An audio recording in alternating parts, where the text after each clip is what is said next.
Hello guys, तो स्वागत है आप सभी का हमारे इस छोटे से व्लॉग में। तो गाइस, बिना समय गवाते हुए हम इस व्लॉग को यहीं खत्म करते हैं। आशा है आपको ये व्लॉग पसंद आया होगा। तो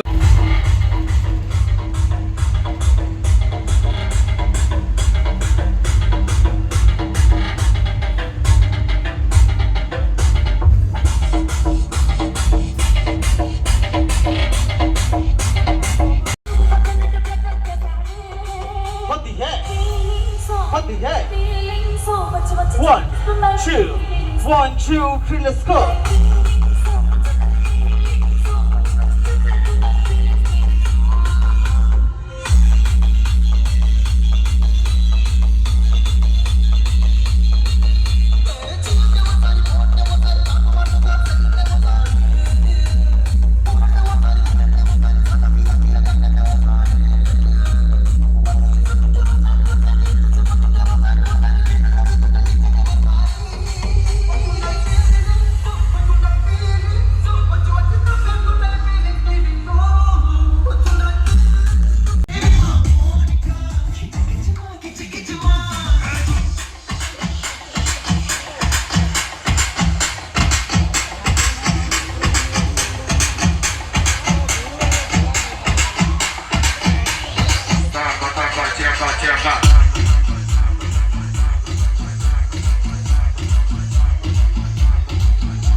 Everybody hands up.